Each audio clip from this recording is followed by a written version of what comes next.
Welcome, thank you for stopping by, and yes, that's right, fellow fans of Clash of Clans, the June 2022 Clash of Clans update sneak peeks have begun. Much anticipated, much awaited, the next big Clash update after the Clan Capital update is here, and today we get into, well, mostly just balance changes. This whole update, we're being warned, is a series of quality of life improvements. So let's just try to temper our expectations. We do have info about Clan Capital changes coming tomorrow and lots of stuff to cover today and who knows what else. So make sure you are subscribed, that you have notifications turned on so you can get yourself the earliest and most accurate update information. And of course, a special shout out and thank you to all of those that use code Galadon in the shop in any Supercell game before making a purchase. You are the reason that this channel continues to plod forward with 20 different Clash of Clans accounts. It's true. Okay, so let's go ahead and get into it. There are some confusing balance changes and some that we probably expected to see as well.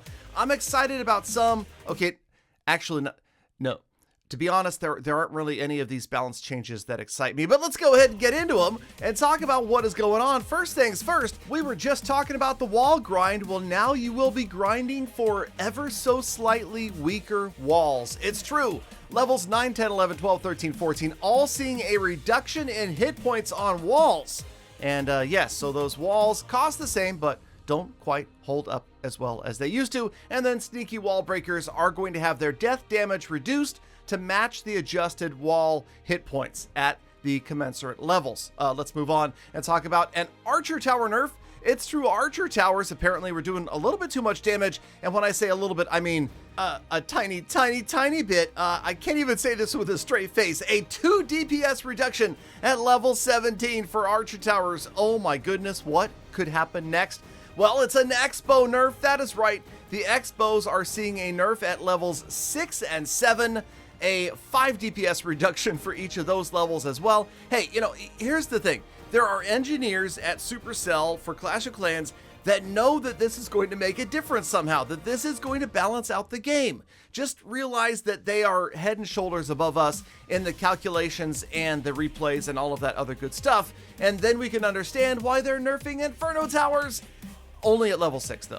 And as you can see, it's that single target, DPS is dropping. And again, we can only trust that this is a good thing because okay. Wait, okay, here's a buff that's coming, okay? Air bombs are getting buffed, and this definitely seems to be a significant change at the higher levels of air bombs. These are the red air bombs that come out, and although at lower levels it's not really that significant, we do see, and I always talk about if it's 10%, if it's more than a 10% change, then that's a significant change. 35 DPS added to level 9 air bombs. So yes, that is certainly going to be some sort of nerf to air attacks in general, and that's really the biggest one we've seen.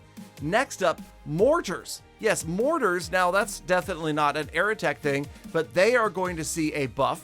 And actually, since the buff is in their hit points, perhaps it is an overall nerf to all attacking because, well, 350 additional hit points for a mortar, that's significant. They're going to get much tankier, and, well, we'll just have to wait and see how much that changes things. That top level goes from 1,600 to 1,950. That is greater than a 20% increase.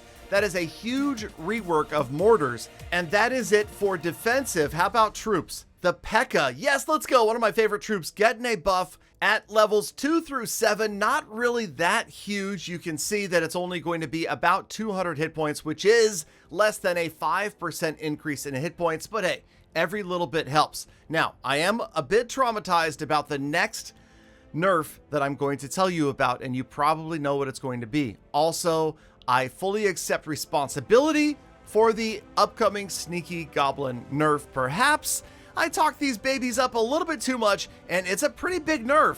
At levels 7 and 8, but especially level 8, we're losing 20 DPS. But in all seriousness, I cannot actually take the blame. Although many will say, Galadon, you talk about them way too much, I'm almost positive the reason that that is being changed is because of upper level Town Hall 14 championship level attacking. and balancing it out because they're just too good at funneling, at clearing those outer structures when it comes to esports. And that's really what I think most of these balance changes are going to affect. The very top of the Legend League players, Champion 1 players trying to qualify for the World Championships, any esports tournaments, that's where players are going to notice these things. The average player, not so much, except for, of course, perhaps maybe the sneaky goblins. We just have to try them and see how much of a difference there really is in the live game. Okay, Giants are getting a buff, a massive 5 DPS for levels 7 and 8, and 6, that's right, 6 DPS for levels 9 and 10, maybe an attempt to make one of the least used troops at the higher level town halls usable. I don't think that's going to go far to get that job done. We're also seeing, and this is a little bit sad for those players that are using the favorite new siege machine, but you knew this was coming. It was just too good to be true. The Flame Flinger getting nerfed. We are seeing a reduced direct hit damage radius, but an increased duration of fire damage. The duration from 20 to 30 seconds, but then we have a reduction in DPS.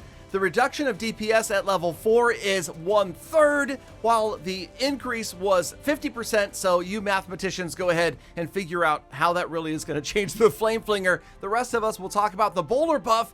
Bowlers, yes, pretty good hit point buff on bowlers for levels 1 through 5. That should help out one of the lesser used ground attacking troops out there. And who else could use a buff? That's right, the Valkyrie, finally going to see some additional hit points. I did think that she was a little bit too squishy. Hopefully this 100 to 200 hit point increase will help. And also, we are seeing a buff to the Super Valkyrie. That's right, up to a 400 hit point increase, which is about 20%, so another significant change. And then the attack speed is actually faster, the movement speed is slower, and the rage radius is now larger. Go ahead and pause the screen if you want to figure out all of those changes and if they're significant to you. Clone spells, how about capacity increases for levels 1 through 3? Could help out a little bit, but this next change, I don't think anybody's really going to notice. The skeleton spell, remember when they took away one skeleton? Well, guess what? One more skeleton for levels 1 to 6 of skeleton spells. Okay,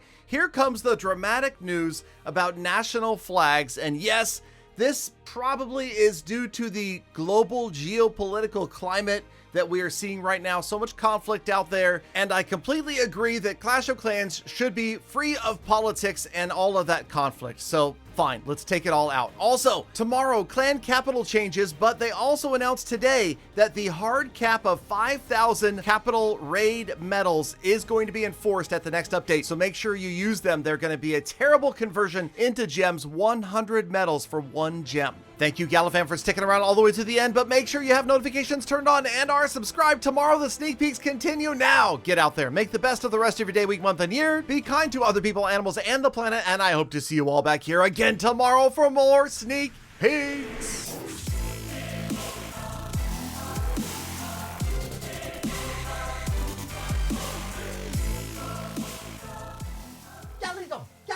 Galidon, I love sneak peeks. I'm so excited.